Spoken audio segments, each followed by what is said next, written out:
7月15号，欧盟将就是否对华电动汽车加征关税进行第一阶段投票。这也将是本月5号临时关税落地以来，欧盟首次在内部就相关支持度展开调查。德国被曝将投出弃权票。德国此前一直明确反对对华增税，在首轮投票中弃权有何考量？德国弃权对关税后续有何影响？来看看报道。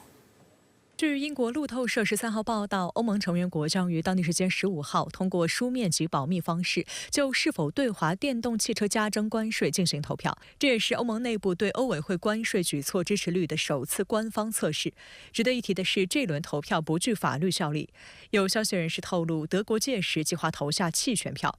德国总理舒尔茨拒绝向媒体透露具体投票计划，但表示德方相信欧盟行政部门将与中方就电动汽车问题成功达成协议，该协议将有利于欧洲汽车行业的发展。此前，德国政府及企业对关税案一直持明确反对立场。德国汽车制造商去年1/3销售额来自中国，却德国车商在华生产的电动汽车也回销欧洲。因此，德国汽车工业协会以及宝马、大众和奔驰等多家德国车企都明确反对欧盟关税决定，指其负面影响远超正面收益，损害了国际贸易的公平和自由氛围。新加坡联合早报指出，作为欧盟最大经济体和汽车大国，德国正处于纠结之中。一方面不愿公然反对欧盟的决定，以免破坏欧盟成员国团结一致的形象；另一方面也不希望与中国发生贸易冲突，否则一旦中国采取反制措施，在华德国车企会首当其冲受影响。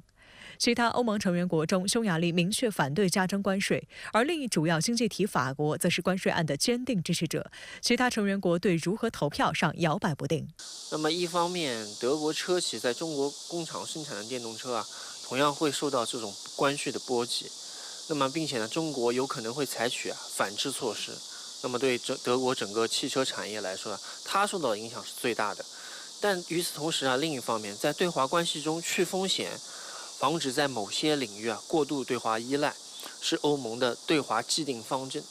那么德国呢，它在欧盟成员国中扮演着一种共识的凝聚者和推动者的角色，因此它也需要展现出来这种对这种既定政策的那种支持。所以德国呢会采用这种弃权票的策略来体现它，来兼顾这两点。欧洲媒体形容欧盟日前公布的对中国产电动车加征关税案为中欧之间迄今为止最大的贸易案件。加征的临时反补贴关税由17.4%至37.6%不等。外国企业在中国制造的电动车也在被征税之列。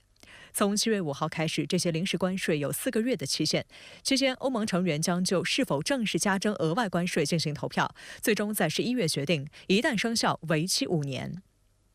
按照欧盟规则，需要所有27个成员国中的至少15个，且总人口占欧盟65%的国家投下反对票，加征关税计划才可被阻止。不过，外界认为中欧还有近4个月的时间来磋商解决问题。新加坡联合早报认为，当前地缘政治局势下，欧盟对华态度趋于强硬，预计加征关税不可避免，但具体税率仍有谈判空间。欧洲的一些政商界人士对加税持续表达不满，认为欧盟拒绝参与竞争，无助本土企业提升产品的性价比和服务，属于干扰市场、违背经济规律的做法，更将阻碍欧洲完成绿色能源转型的艰巨任务。实际上，中国新能源车企近年来不断加强国际合作，在拓宽市场的同时，也给不少地区增加了税收和就业。越来越多的国家也向中国新能源车企发出了投资邀请。有行业专家认为，新能源汽车的研发、制造、使用、服务全生态链都需要开放与合作，没有任何一个国家、一个企业能包打天下。国际合作是大势所趋，推动国与国之间政策、标准等方面的协同统一十分重要。对于欧洲汽车行业来说，迎头赶上、加强竞争力才是最好的出路。数据表明，加税逆风和贸易壁垒拦不住中国电动汽车的出海热潮。工业和信息化部数据显示，2023年中国全年汽车整车出口491万辆，同比增长57.9%，首次跃居全球第一。其中，新能源汽车出口120.3万辆，同比增长77.6%。欧委会预计，中国电动汽车品牌在欧盟市场的份额已从2019年的不到1%上升至8%，并可能会在2025年达到15%。中国在新能源汽车中的优势是在公开和透明的市场竞争中逐渐积累形成的。不仅呢包括了锂电池方面的这种基础优势，还有整车搭载的这种智能和互联网系统。那么欧洲只是中国新能源出口的地区之一，在其他地区啊，比如说中东、东南亚、俄罗斯啊、拉美等地区，中国的新能源车都是有着非常亮眼的销售量的，增长速度呢都非常快。外界注意到欧洲的贸易保护主义不断抬头，有报道称欧盟下一步可能将中国的跨境电商企业列为打压对象。据英国金融时报报道，欧委会计划在本月底对价值在150欧元以下，约合人民币1176元的非欧盟电商平台进口商品征收关税。观察认为，与针对中国电动汽车一样，高速发展的中国跨境电商平台挑动了欧盟紧张的神经。美欧的所谓加强监管带有明显的政治动机，背后也有经济因素在发挥作用。欧洲新闻电视台近日报道称，关税政策调整后，影响的不仅是中国，而将使全球的跨境电商都被迫调整业务布局，引发更大的贸易摩擦。此外，对欧洲市场而言，商品增加的相应成本也可能会被转移到消费者身上。在得知150欧元关税豁免政策可能被取消后，不少欧盟消费者表示自己的钱包要遭殃了。接下来会是扩展到比如说芯片啊、风能发电、生物柴油这些领域。那么欧盟如果真的这么去做了，我想大概率会按照目前电动车关税的这个路径来走。那么这种做法肯定会给中欧关系的正常发展带来进一步的压力。那么在助推这个欧盟内部的贸易保护主义的情绪的同时啊，也会可能在世界范围内产生一些效应，就是说其他的经济体纷纷来效仿欧盟这种行为，这就是一种所谓的这种布鲁塞尔效应，会产生这样一种恶性的循环。欧盟下周表决是否对中国电动车加征关税，据说德国准备弃权，这预示着什么呢？梅西你好，德国准备弃权意味着中欧贸易战难以避免，但是呢，仍有商量的余地。就是说呀，欧盟对中国电动车加征关税看起来呢是难以逆转的，但是究竟增加多少关税还有商量的余地。在欧盟对中国电动车展开反补贴调查以后，德国的反对音量是最大，因为中德电动车制造及电池方面的合作很密切，两国的汽车市场也是紧密相连。要是欧盟执意对中国电动车加征关税，中方呢也放出风声，说要对欧盟及其他国家的大排量高端汽车加征关税。德国汽车制造商呢将首当其冲，因为中国市场上的高端车都是以德国制造为主流的。现在呢，欧盟就临时关税进行投票，作为欧盟最大的经济体，德国不是反对，而是弃权，意味着德国对加征临时关税不支持也不反对，把权力呢交给其他国家。虽然下周一的投票不具有约束力，但是德国的弃权给欧盟各国却有暗示作用，有可能呢减少反对票。欧盟决策过程之中，27个成员国中有15个反对，就可以推翻加征关税的提案。那么到目前为止，我们只看到匈牙利一个国家明确反对，德国总理舒尔茨则拒绝透露是否投弃权票。德国的这一票呢很重要，如果投的是弃权票而不是反对票，就意味着中欧贸易战不可避免。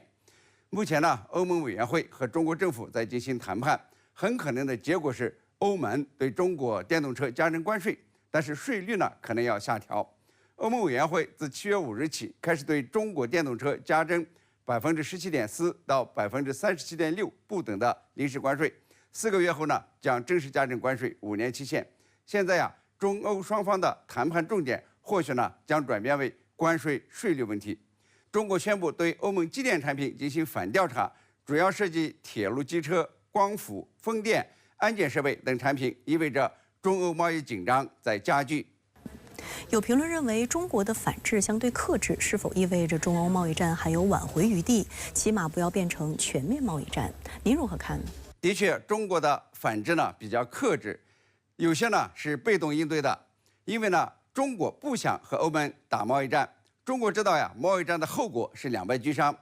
自从欧盟去年展开对中国电动车反补贴调查以后，中国的反制措施包括对欧盟干邑葡萄酒展开反倾销调查，对欧盟猪肉及相关产品展开反倾销调查，再呢就是刚宣布的对欧盟机电产品进行贸易投资壁垒调查。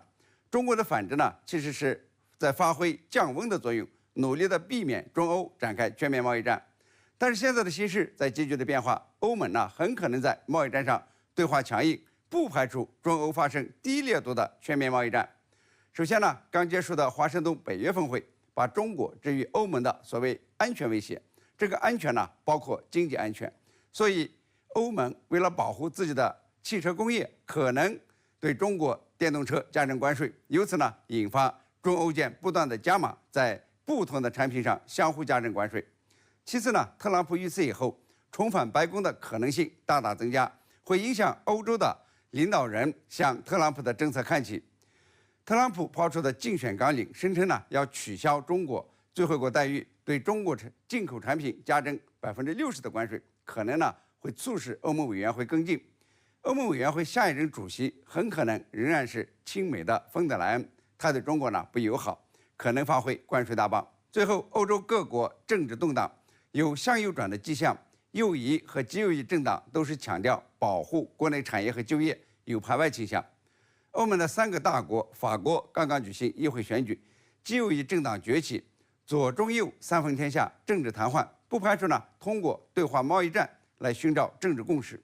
德国政府民望比较低，虽然极右翼政党对中国比较理性，但是执政联盟为了避免给反对党留下口实，也可能放弃比较务实的对华政策，开始耍滑头，就像呢在电动车关税问题上投弃权票一样。意大利呢则是极右党执政，上台以后就退出了“一带一路”倡议。欧洲政治的不稳定性可能呢会伤害中欧贸易和经济交往。德国现在呢不仅要逐渐地拆除5G 网络中的中国部件，还开始讨论使用中国制造的风电涡轮机会不会有安全隐患。我们呢曾经笑话美国人把中国造的港口起重机当成安全威胁，现在呢德国人一样有把风电涡轮机当成安全威胁的趋势，可见呢这泛政治化的病已经从美国蔓延到了欧洲，这就是我们要面对的现实，可能呢会加剧中欧贸易紧张。日前，一个名为“战斗轰炸机”的俄语账号在社交媒体上发布了一份有关美军装备的文件，内容涉及美制 F-35、F-15 2款战机以及多款导弹、无人机等的详细技术信息，数据总量超过250GB。美媒形容这是美军史上最大规模泄密事件。目前泄密源头尚未查出，相关内容的流出将对美军造成怎样的冲击？根据战斗轰炸机账号的发布，此次被披露的装备信息主要涉及 F-35、F-15 2款战机、AIM-120C 中程空导弹以及 AIM-9X 红外格斗弹等美军主要现役装备。同时，弹簧刀无人机、捷达姆精确制导炸弹等武器的相关内容也包含在内。其中涉及 F-35战机的文件只有大概50多页。画面显示，尽管关键的驾驶舱操控界面信息等已被黑色条码遮挡，但根据隐约露出的部分，仍可看到与电子战、情报侦察能力相关，以及预计使用年限大约为50年等关键信息。此外，战机弹舱的4个导弹挂点以及机翼的6个挂点武器信息也未打码。上传到网上的美国战机和相关武器的资料，有不少地方标注着未经美国空军部特别授权，这些信息不得外传的文字，而美国空军部并未表示其授权这些资料可以公开，因此定性为泄密事件没有什么可质疑的。只不过呢，这些资料密集不高因为资料上没有特意标注机密或绝密等密集，可能是美国空军已经解密，但到目前仍不允许外传的资料。F-35是由美国主导、多国参与研制的第5代隐身战斗机，包括常规起降型 F-35A、垂直起降型 F-35B 和航母弹射型 F-35C 3种型号。分析认为，本次有关 F-35信息的披露，能让外界更进一步了解该战机的缺陷，以进行应对。相较信息拮据的 F-35，关于 F-15战机的信息披露则多达600多页，主要涉及美国在2016年提供给沙特的美制 F-15SA 战机。文件共分为4个部分，包括这款战机的各个系统、基本飞行操作以及战机的飞行速度、高度等参数限度。观察认为，此次被披露的相关技术文件虽然十分详细，但主要是供维护人员和飞行员参考的简化版本，并非完整设计文档，因此实际的技术参考价值不大，也无助其他国家生产相关武器。但对了解一些美制战机和机载武器的性能还是有帮助的。所谓外行看热闹，内行看门道嘛。这些看似密集程度不太高的结构图、示意图和相关说明，对内行来说还是能够从中了解不少美制战机和机载武器的技战术性能和战术特点的，并且能推导出存在的一些弱点，然后寻找相应的应对之策。据战斗轰炸机账号称，这些文件是一家美国公司主动提供，相关装备的数据超过250GB，目前公布出来的只是一部分。泄露的文件资料虽然密集程度不高，但也不要小看给美军带来的麻烦。如果真的像俄罗斯个人频道所称的拥有250GB 资料啊，那一旦全部泄到网上，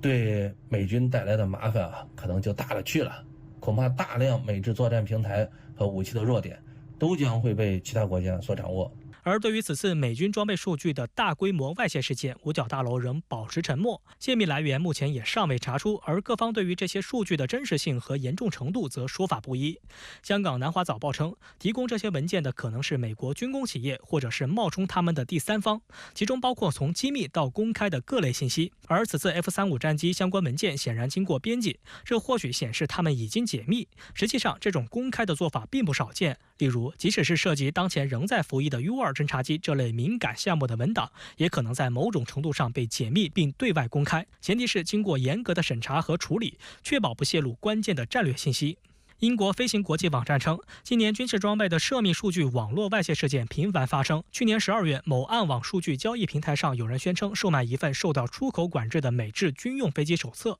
卖家称该文件总大小为5GB，标价为2万美元。引起各国军队高度关注的是，玩家在游戏论坛中主动披露机密军事装备情报的现象也越来越多。例如，去年1月就有玩家在军事模拟游戏《战争雷霆》的论坛中发布了美国 F-15和 F-16战斗机的涉密信息。自911事件之后，美国军事设施和处理机密信息的人员数量迅速增加，远超过美国军方保密能力的增长速度。结果呢，让不少级别较低的人能够访问大量的机密信息。如果这些人保密意识淡漠，甚至呢有意泄密，造成的危害呢就会很大呀。例如著名的泄密大王曼宁，曾经呢只是一名美国陆军上等兵啊。曼宁利用职务之便，窃取并泄露了超过70万份机密文件。除了美国自己的人员以及阿桑奇创办的维基解密泄密之外，美国盟友泄露美国军事机密的情况呢也有发生啊。例如，日本海上自卫队的人员就曾泄露过宙斯盾系统的机密资料。而这种来自盟友的泄密让美国在堵漏洞方面更为棘手。13号，巴黎奥运会中国体育代表团正式成立，正式吹响了向第33届奥林匹克运动会进军的号角。法国国际战略关系研究所所长博尼法斯近日在接受深圳卫视专访时表示，法国正在积极筹备给世界带来盛宴。博尼法斯还回答了有关欧盟对中国产电动汽车征收额外关税等涉及中欧关系的问题。来看看专访。I'm sure it will be superb and amazing, and it will stay in memories. I have visited the Olympic Village. It's wonderful, and it has been the athlete will be very well received. 7月26号，第33届夏季奥林匹克运动会将在法国巴黎开幕。法国国际关系与战略研究所所长博尼法斯对深圳卫视透露，巴黎奥运开幕式将在塞纳河上举行，届时巴黎圣母院、卢浮宫及埃菲尔铁塔等都将成为演出的背景。值得注意的是，欧盟从7月5号开始对中国产电动汽车征收临时反补贴关税。博尼法斯认为这不公平。What do you think about the European Commission and the United States announcing high tariff on Chinese electrical vehicle? I know that it's a difficult problem for the Chinese, and most of the Chinese people coming to France say, "Oh, it's unfair." 博尼法斯认为，欧洲汽车产业处于多面夹击的状态。欧盟委员会对中国产电动车加征关税，明显是受到了美国政策的影响。不过，他也表示，与美国加征100%的关税立刻生效不同，欧方提出了4个月的期限，这意味着中欧谈判的大门是敞开的。But to tell the truth, we have also to be protected against American competitors. And in fact, in Europe, we have two problems, one with China, the other one with USA. Because the Inflation Reduction Act adopted by the USA has not for goal, but could have for effect to kill European industry. 博尼法斯对深圳卫视表示，对华脱钩去风险已然成为欧美一些政客的口头语，但实际上这既不现实也没有可能性。全球化就意味着合作，高度依赖外贸的欧洲国家不可能闭关锁国。We have sometimes in competition, sometimes in cooperation. And in fact, every country is assessing how to protect its interest and how to promote its interest. And so I think that decoupling is just impossible. We are in a globalized world, and you could not decoupling from Europe and China. Trade exchanges, intellectual exchanges, student exchanges between China and France are very important and are useful for both. So what historical lessons do we learn from the 16-year development of China-France relations, and how do you view the current state of these relations? I must admit that the things are very changed between France and China since 60 years. So your development is very amazing. And so we are now no longer in the same position. And of course, we have also a lot of mutual interest. 近期，北约针对中国发表不当言论，伯尼法斯表示，并不是每个北约成员都会照着北约的话去做。他强调，虽然是美国的盟国之一，但法国政策具有高度的独立自主性。And of course, we are ally of US, but we are ally but not aligned. And we have our own independent policy, and the only common point between Biden and Trump is to oppose China, to see China as an existential threat. It's not the European perspective, and certainly not the French perspective. 伯尼法斯提醒，拜登重返欧洲政策的重要抓手就是北约。在俄乌冲突的剧烈地缘政治对抗下，虽然欧洲国家的自主意识纷纷觉醒，但自主性遭到了削弱。And they want a strong US umbrella. And since the war, never the US influence in Europe has been so strong, because the other European countries call for American help. They want to buy American weapons in order to be close to US. Everyone will change his plan. But for the time being, the European countries, it's a mistake, in fact, but they think that strategic autonomy is contrary to US protection.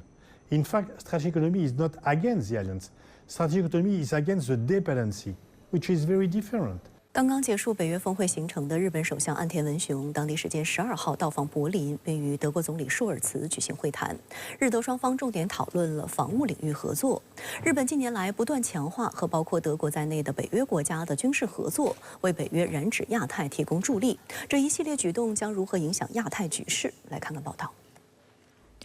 日本首相岸田文雄和德国总理舒尔茨12号在柏林举行会谈，双方同意新设经济安保相关磋商机制。两人还商定明年在德国举行首相和部长参加的政府间磋商第2次会议。岸田称，同盟国及志同道合国家一致对应很重要。舒尔茨表示，为了减少对特定国家及地区的供给依赖，需要强化经济安保。岸田当天还在德国商报撰文表示，期待两国在经济关系多样化等将风险控制到最低限度的举措上加强合作。分析认为，日德欲建立新的经济安全框架，显然意在针对中国，并深化一系列问题的政策协调，其中包括保护新兴技术、加强例如半导体、关键矿物等的供应链，并促进人工智能、网络、下一代信息和通信基础设施等领域的合作。但根据日本政府9号发布的2024年版通商白皮书显示，在调查日本进口商品来源后发现，有1406个品类的超一半进口额来自中国，占该报告所覆盖的4300种商品的约33%，显示日本的供应链对中国的依赖度明显较高。而该白皮书还列出，德国共有221种商品进口高度依赖中国。事实上，日德此时宣布对华意图明显的经济安全合作，也与自身经贸发展趋势背道而驰。中国已经连续8年成为德国的最大贸易伙伴，而中国日本商会10号在北京发布的《中国经济与日本企业2024白皮书》也显示，中国是日本最大贸易伙伴、第2大出口对象国和最大进口来源国。截至去年5月，日企累计在华投资设立企业超过5.5万家，实际在华投资超过1300亿美元，是中国第2大投资来源国。中国日本商会会长本间哲郎表示，日方调查显示，绝大多数日企愿扎根中国发展。所谓去风险呢，这在欧美国家和在日本，看来都还真是很不一样。因为日本和中国的经贸关系啊，是多年的互补关系。而且呢，可以说是互利共赢的关系，所以总的来说，去风险对日本来说，不管他怎么说，从实际层面来讲，应该说是一个伪命题。岸田和舒尔茨在会谈中还同意早日举行第3次外长和防长2+2磋商，并对预定于今年夏季的德国空军战机和海军护卫舰访日，以及日本海上自卫队的训练舰队停靠德国表示欢迎。鉴于日本自卫队与德国军队的物资劳务相互提供协定已于12号生效，双方就推进防卫合作达成一致。2021年3月，日德签署了情报保护协定，成为两国在防务领域签署的首个合作协议。今年1月，两国政府又签署了日本自卫队同德军共享粮食、燃料和弹药的物资劳务相互提供协定。该协定旨在促进物资和后勤支持，便利双方共同训练，深化防务领域合作。分析认为，物资劳务相互提供协定距离便于军队顺畅往来的互惠准入协定仅一步之遥。此前，日本也是与英国、澳大利亚签署物资劳务相互提供协定之后，才签署了互惠准入协定，而后者的签署则标志着双方进入了准军事同盟的关系。尽管两国因为历史原因发展成为军事同盟将面临极大阻力，但在美国主导的印太战略框架下，美国的亚洲同盟体系与欧洲同盟体系已日益联系起来，日德一系列防务合作正是在此背景下展开。中国国际问题研究院世界经济与发展研究所研究员姜月春对深圳卫视记者表示，日德在军事安全领域的合作无疑会给亚太安全与稳定埋下隐患，但两国的出发点并不一致。日本在安全领域将中国视作威胁，使得他的对华政策有了新的调整和定位，所以他希望未来通过拉拢更多伙伴来压制中国。而德国并非亚太国家，他对亚太施加影响力可能仅仅只是为了刷存在。就是说，欧洲国家在亚太地区，在印太框架不断发展的这种背景之下，他觉得呢，如果说不显示一下我作为欧洲大国德国的存在，这个有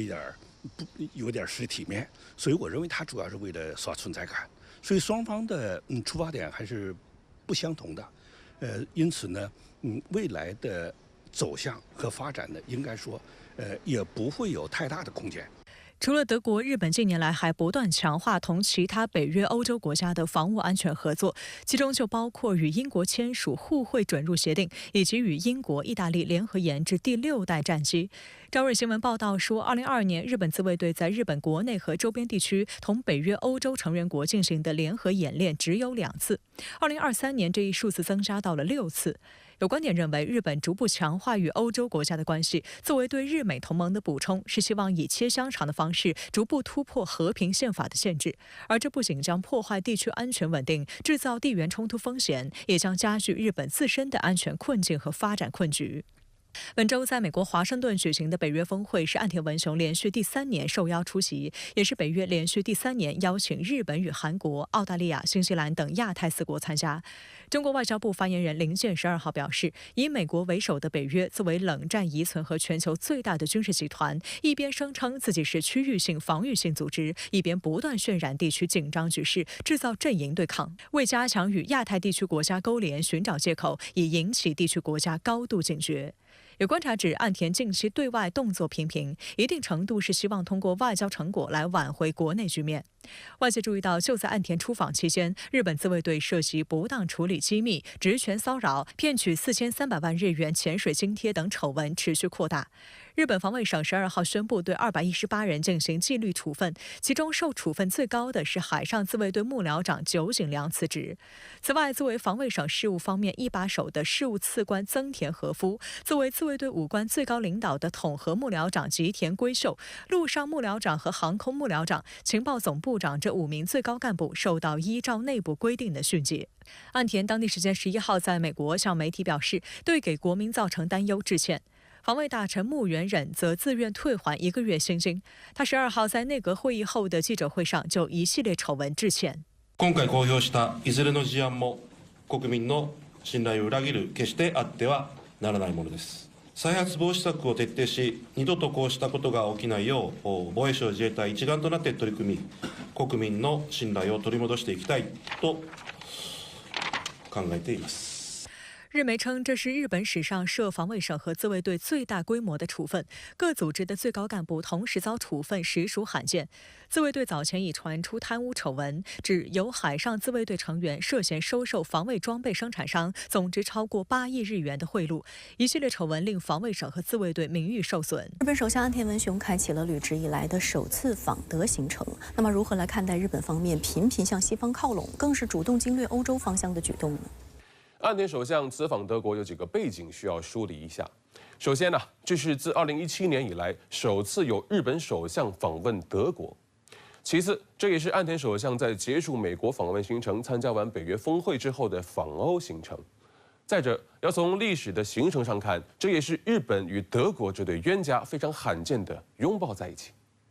自二战结束以来，日本与德国都经历了一段痛苦的战后重建阶段。可巧合的是，日本与德国的再工业化也都是在美国出于地缘政治考虑与美苏冷战日趋激烈的大背景下实现的，这就引出了国际市场上的一对冤家。在先进制造业方面，汽车、高铁、光学仪器、冶金等领域，日本与德国在过去半个多世纪以来呢，都是不折不扣的竞争对手。在开拓国际市场上，这两家从来也都是针尖对麦芒的。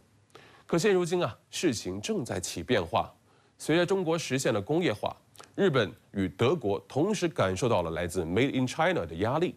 这让我想起啊，战后的一段岁月里，日本与德国也一度因为美国强大的制造业与品牌输出能力，短暂地站在了一起。只是啊，迫于盟主的淫威，日本与德国都不太敢在美国面前造次。在联合记者会上，岸田文雄与德国总理朔尔茨隐晦且不点名地谈到了所谓应对经济与安全的挑战。那明眼人都知道这是冲着谁去的。相比于朔尔茨的收敛，岸田在柏林则没少谈及中国。日德之间新建立的经济安全框架、军事后勤合作，一切都有所指向。德国是北约在欧洲的重要支柱，也是驻欧美军的关键依托。日本与德国的一系列军事合作协议签署，在一定程度上可以视为日本迈出了向北约靠拢的关键一步。而正由于这些协议是双边性质的，是双向履行的，因此我们也可以认为，日本正在给北约的军事力量向亚太地区传导铺路了。回看日本当下的内政情况，岸田文雄的内阁支持率已经跌落至15.5%。这也就不难理解，为什么这位首相这段时间会频繁地穿梭在世界各地频频就国际热点问题发表意见了。日本的岸田、韩国的尹锡悦大抵遇到了同样的局面，他们都不想坐困愁城。